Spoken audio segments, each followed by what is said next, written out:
After a riveting NBA draft, well, some will say some questionable moves, Joe Dumars took to the podium and spoke to the media. So you already know what I'm about to do. We got to break all this down right now in a Pelicans scoop. Cue my music! This is the Pelican Scoop with Jordan Kitchens, breaking down everything under the sun about your New Orleans Pelicans. Smash that like button, leave a comment, and subscribe to stay on top of your Pels content. Now, running point, here's Jordan. What is good, YouTube? Welcome back to another edition of the Pelican Scoop. Back in studio, it's your boy with the most, your host with the most, Jordan Kitchens. And ladies and gentlemen, after a great NBA draft, if you ask me. Couple questionable moves. Some people going to feel this way. Some people going to feel this way. I get that. That's what this business is all about. People are going to feel certain different ways about everything. But this time around, this is something different. This is not a David Griffin-led team. Joe Dumars is going to face the noise. Joe Dumars is going to give you thorough responses, thorough answers to the questions that you're looking for because he wants no stone uncovered. That's one thing I can get a little bit of difference between the, this Joe Dumars era and the David Griffin era. It's a lot more transparency, to say the least. He's not running from questions. He's not acting like he's the smartest guy in the room, sitting there giving you a bunch of word alphabet soup like David Griffin, just trying to, we want to bring in the most adequate guys that bring in the most altitude of possibility of being the gratitude of the most best human being possible. We have a lot of good guys in Bill. Shut up.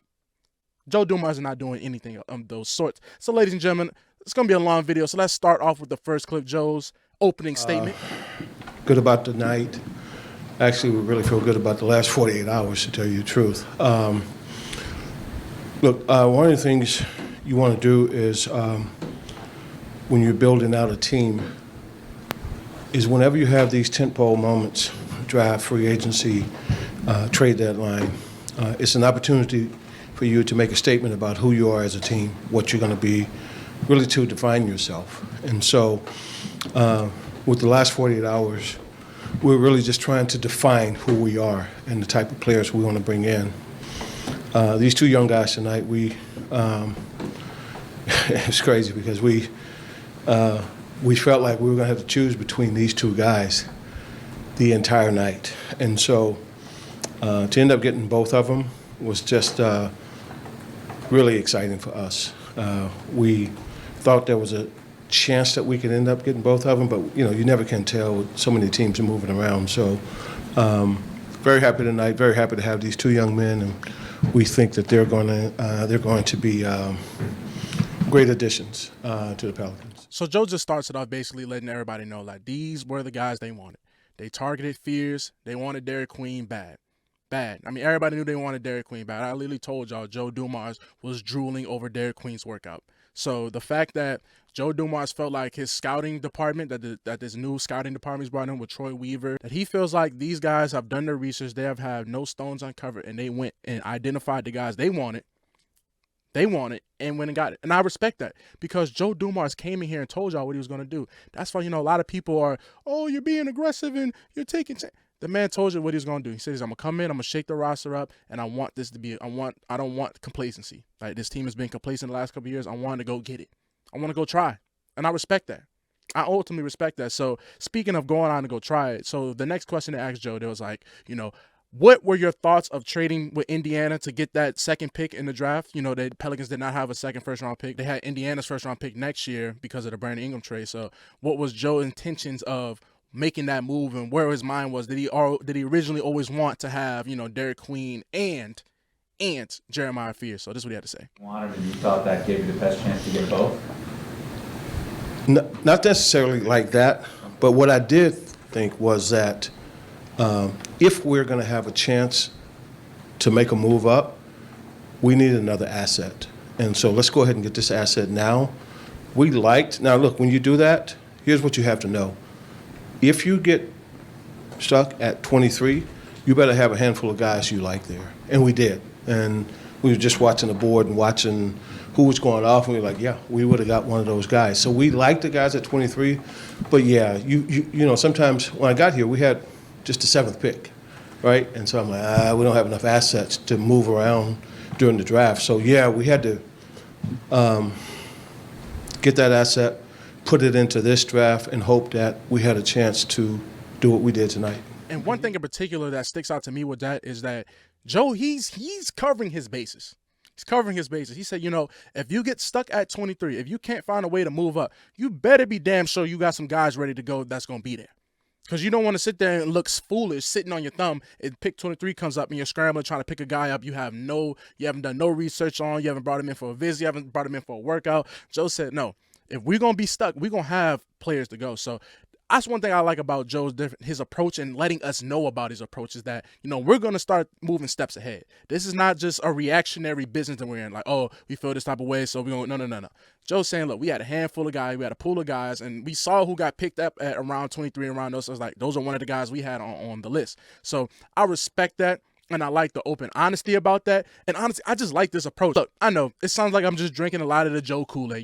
G.I. Joe that made me some Kool-Aid. I'm sipping the Kool-Aid. But just seeing a different approach that we didn't see from the last 6 years to what it is now. I know it's early. Still got to have results. Results giving business. Results giving league. Regardless of the fact. You got to have results. But I appreciate somebody that's coming in, being a man of their word. He let you know what he was going to do. He's doing it now. It's not like he's doing something that's out the blue or, he said he's going to do this and does not do it. No, Joe told you everything he's going to do and he's done it so far. So I can respect the man that keeps his word because we didn't see what a slime ball that can be in the office for 6 years does not keep his word much at all. And the main reason you're still probably watching this video because you want to hear what Joe Dumars had to say about trading that 2026 pick unprotected. Taking a swing on Derik Queen that, you're fully bought in that Derik Queen is going to be the guy because everybody's talking about the 2026 draft is the most loaded class ever. You know how it always is. Like, oh, there's always this next draft class coming up is the best class ever. Even though these picks have no names on them or whatever. What does this aggressiveness mean? Because you're in a position where you have to make the playoffs next year now. Oh, yeah, you have to make the playoffs next year. I ain't talking playing, like you have to make the playoffs next year. So this is what Joe Dumars had to say about being aggressive and moving that pick next year. Unprotected, we'll say, kind of crazy, but this is what Joe had to say about that. Went into what you give up next year for Derik. Yeah. So when you have a chance to get 2 lottery picks in one draft, you're accounting for the following year, really, when you get 2 in one draft. And so that's the first thing you calculate. And then secondly, look, these deals, after we drafted 7, we started from 9 and went all the way until we got a deal. And you don't pull the trigger on the asset next year until you get that deal. Otherwise, you keep it. But here's what I've said to the staff. When you identify a player that you think this can be one of the foundations here, you go and get them. And that's what we did. I mean, like we targeted Queen. We thought he could be a heck of an addition here. And we were really aggressive about going and getting him in this draft. Joe, if this move doesn't work out, this is what your tenure will be judged on. But damn it, I cannot say that I like the mentality. I mean, I really do. He said, this is one of the guys that you identify can be a foundational piece of this franchise moving forward. You go get your guy. If you truly believe that Derik Queen can be a game changer for this franchise and that this is our big man of the future. And honestly, what I think is more perfect about the Derik Queen situation, that you just need to kind of start building a team. Zion Williams is going to miss games. I know. Regardless, this team wants to make it far as Zion has to be a part of the equation. Zion has to be the engine that keeps this car rolling. But we know this engine, he gives out a lot. The engine is going to miss some games. Derik Queen can be a guy that come in there and be a foundational piece moving forward. If this Zion era doesn't work out, you still got Derik Queen and Jeremiah Fears to lean on.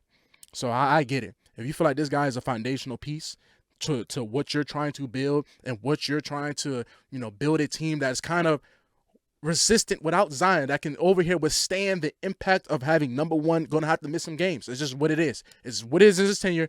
Zion's going to miss some games.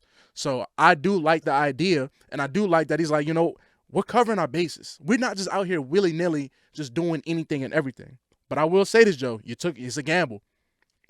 Huge gamble. You're in the Western Conference, and if you do not make the playoffs, and somehow, some way, the Atlanta Hawks get blessed with a top 5 pick, again, the Pelicans are going to continue to be a laughingstock, and everybody like, look, y'all hired Joe Dumars. You saw what he did in Detroit. So you will be defined on this. But I'm going to say it is all cards on the table. It is an all cards on the table approach. And also, if you ask me, it sends a message. sends a message to Willie Green, sends a message to the players, like, look, it's all in or nothing. Y'all better make the playoffs next year. Like, it's no, oh, we're going to take a year one. No, like, Willie, you better get it together, brother, because this team has to make the playoffs now. You have to make the playoffs. It's the only way. It's the only way. And honestly, if you ask me, right hand, Jeremiah Fears and Derik Queen, both of them have to make all rookie teams. Both of them. Now, either if one wants to be first team, one has to be second team, one of them needs to be first team, one needs to be second team, or both need to be first team. Both of them have to make all rookie team. That's the only way this works out.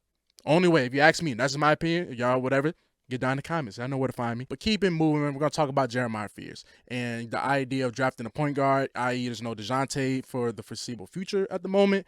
Alfred Payton, they just declined his option. They also declined Brandon Boston Jr. A little hurt by that, but it's a numbers game at this point. It's a numbers game at this point, and it just so happens you bring in Fears and you get Jordan Poole, so it's a numbers game for Brandon Boston Jr. Great player. Somebody's going to get a really good NBA player for the cheap ski. But moving forward, he starts talking about Jeremiah Fears and the idea of drafting a point guard, what they were thinking. Did they always want a point guard originally? So this is what Joe had to say about that. How important was that for you, and what do you want to kind of see from that position going forward? You know what? For me, it's people who can attack. So, as you know, if you're playing against Denver, it's Jokic that's attacking you and compromising your defense. If you play against Luka, whoever, right? So I just wanted guys who can attack the other team. You can't have – it's hard to win when you just got one guy that can compromise the other team's defense. You have to have – if you look around the league now, you better have multiple guys that can attack, and you're not looking for one guy to do that night after night after night. You don't want to do that. You don't. That's a hard way to live. And so for me, it wasn't necessarily the point guards. It just happened to be those positions. It could have been the small forwards, and if they are the type that can attack, you would have seen two of them coming here now. And he's right. This team last year was offensively challenged when guys go out. So you need to have guys that's willing to attack, that's willing to have that type of, hey, I got to go get a bucket for this team. You go get Jordan Poole, who's going to let it fly. He's not going to be afraid to let it fly. Sadiq Bey, he can shoot that thing. He's not going to be afraid to let it fly. So Joe Dumars is showing you the approach and the direction he wants his team to be. He wants his team to be really ultra aggressive and playing balls to the wall. So he feels like even if it had to be Fears, they were going to go get a guy that was going to attack. Because you definitely need multiple attacks. You see it in the NBA Finals between the Thunder and the Pacers. Both teams had guys that can go out there and attack and go get a bucket. You need that.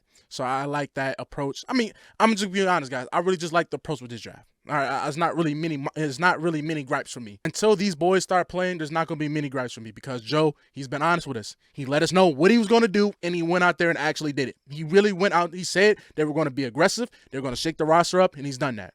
He's done that. And I don't really feel like he's done anything wrong except for that unprotected pick. But if it works out in your favor, who cares? But speaking of the unprotected pick, now we're going to start talking about Derik Queen and the fit between Queen and Zion and the players you're trying to bring in. Is they're like, are you trying to fit everything around Zion? So this is what Joe Dumars had to say about that. Sure. And guys that'll help win a championship and all that. How much was a fit next to Zion Williamson? How much was that really held in consideration when making these picks and really exploring the draft? You get guys who want to win. You get high IQ guys. You get guys with like what I call real basketball character. Those guys fit in with anybody. Like when you get that, you don't have to worry about who they're going to fit with. The profile is what makes them fit with everybody. So you don't have to go like, oh, okay, who can fit with that? No, get high character, smart, tough guys who just want to win in a big way. That's how you end up winning rings and being in the finals. I'm telling you, you have to have those type of guys. And so that's what I'm focused on more than do they fit with this guy or that guy. That's a little short-sighted for me, from my vantage point anyway. And to me, this is the best response because I feel like a lot of people get caught up in the, oh, how does it fit around Zion and how did this and that. If you're a good basketball player, if you have a good IQ, you're going to find a way to fit. Granted, your head coach is like trying to put a square into a circle hole, like one of them child toy games. It's Willie Green. I get it. He's not really the best guy out there for that specifically, trying to make guys mesh and put guys in the right position to succeed. But Joe Dumars said, we're gonna bring in high character guys with IQ, and we're gonna let them play. Because good ball players play. And if your players are good enough, they're gonna find a way to make it work. Now it's not you don't bring them out there with 4 non-shooters and whatnot. Derek Queen can definitely play the 4. And Zion is definitely not a 4. Zion doesn't rebound at a high enough clip to be a 4. He doesn't protect the rim at a high enough clip to be a 4. Zion is a 3 or a 2. Let's call it what it is. 3 or a 2. If you don't like that, it's the truth. Now, Zion needs to shoot more threes, but Zion is a 3. He's not a 4. Zion, you cannot be a power forward in the NBA. One, you're 6'6", and you're not getting over 8 rebounds a game. 5 to 6 rebounds, that's not going to cut it.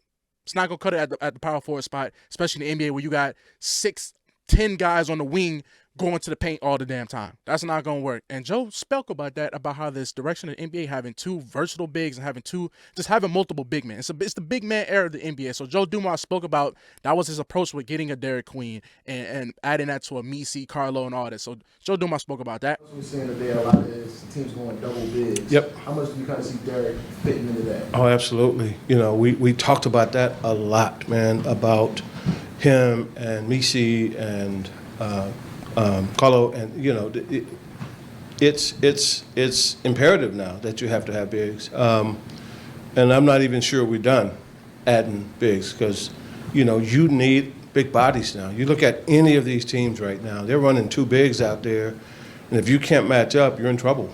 And so, we want to make sure that that's a strong suit for us as well. He's right. It's imperative. If you don't have 2 skilled bigs out there or 2 big men that can match up, you will be in trouble. You will get put in the dirt. You just saw what Oklahoma City Thunder did, winning an NBA championship, having multiple versatile bigs between Jalen Williams, the light-skinned Duke Dennis, that Jalen Williams, Chet Holmgren, Isaiah Hartenstein, having multiple bodies. The Pacers, Siakam, Miles Turner, Thomas Bryant, Carter Bryant going to the Spurs. We'll see how good he will be. Everybody hyping him up. So you need that. And so Joe Dumars, that's what he's envisioned. The Pelicans aren't done, though. They got to bring in one more big. You need one more big. Free agency is going to open up. We're going to talk about that tomorrow about who should the Pelicans go target. Oh, it's going to be a good one. Stay tuned for that. But Joe's 100% right. You will get buried if you do not have multiple big men that can play. Not just sitting there having bodies. No, you need actual guys that can play. So I like the different skill sets you're bringing in. Queen's a more offensive-minded big. Kind of like hopefully he can become this, but he's like a Black Jokic a little bit. I know. 3-time MVP, NBA champion Nikola Jokic, he will have to get there. But his play style kind of resembles that. Yves Misi being a rim running, rim blocking, lob threat type of big. Carlo, more offensive, but he's also a rim runner, can block shots. So you need one more big man. But Joe's right. You got to stack that front court because if you don't, you will get buried. And last but not least, I had to save the best for last. So if you stuck to this part of the video, man, drop a like, man, comment, subscribe, all that. We get to 2,000, do a little giveaway. I'm gonna give back. I'm gonna give back to the people that's give back to me. So listen, guys. Joe Dumars spoke about the recent DeJounte Murray interview with the Pivot. And, what does it mean? He kind of got on there, I ain't going to say badmouth the franchise, but let it be known what was going on. Is it true? Who knows? Is it not? Who knows? He said, she said, type of situation. Well, Joe Dumars spoke about that to the media. And it's honestly his best response. That's why I had to save the best for last, even though it was kind of like the last of the press conference. But it's his best response. So this is what Joe Dumars had to say about DeJounte's interview. We kind of saw DeJounte's recent comments about his experience last year with the team. Yeah. Some of the stuff going on behind the scenes. He and I had a really good conversation. We talked the next morning about that. And I talked to him about it, tell me what's happening. And we had a good, long talk about it. Okay. Won't be a problem this year coming up, DeJounte. We had a really good conversation about it. And, sometimes when stuff like this happens, it's an opportunity. It's an opportunity to get better as an organization. And I call the medical staff in, say, let's talk about DeJounte's interview. And what part of this can we get better at? So when stuff like that happens, I've been in the league long enough to know, you don't bury your head. You tack it head on. Okay, hey, DeJounte, talk to me. What's happening? Medical staff, talk to me. What's going on? Why is he saying this? I mean, you just deal with it head on. You don't duck it. You don't run from it. And honestly, could he have had a better response? A lot of people be like, oh, bro, he badmouthed the fan. Oh, he just let it be known what was going on. And I like the way Joe took that. It's like, you know what? It's an opportunity to get better. It's an opportunity for the franchise to be better. Let me go talk to the medical staff. Let me go talk to DeJounte. Let me see what is the problem and how can we fix it moving forward. Because he's right. It's unexcusable. Inexcusable. But also at the same time, he also knows that I wasn't here during all this. This was the last regime. So when it's my turn and I'm the man running the show, that this is my situation, no, I'm gonna clean it up. I'm not saying we're not gonna hire from it. We're not gonna do that. We're gonna run at it full speed and make changes. It's an opportunity to get better. It's not an opportunity. It's not an opportunity to, oh well, get DeJounte out of here and he talking, get him out. No, let's figure out what the problem is. A lot of people, oh, he talked bad, man. Oh, forget him, get him. No, he letting you know what has been going wrong and why why other players probably don't want to go to the Pelicans. Why other free agents probably don't want to get picked up by the Pelicans because it's like the little things like this going on. Players talk. Y'all do know this. Players talk.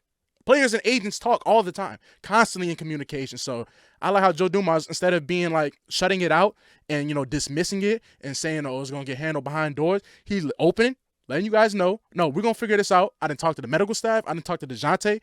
We done had extensive conversations. Everything's good. This will never happen again. He said this will never happen again. And I believe him. Joe Dumars has not shown me anything why I shouldn't believe him yet. It's early. Guys still got to play. Got to see how the season plays out. But right now, as of basically July soon, June 30th, why not? Opportunity to get better. That was the best thing he could have said. So y'all let me know how y'all feeling, man. Y'all get down in the comments, man. Let me know how you feel about what Joe's been saying. Tomorrow, we're probably going to talk about some free agents, see what we can be looking at, maybe see how this roster is at the moment, see what we have moving forward. We'll do a little bit of that tomorrow, man. So let me know how y'all feel about what Joe Dumars is saying. Let me know how y'all feel about the draft, man. It's been your host with the most, Jordan Kitchens, and y'all have a good Monday. I'm signing out. Peace.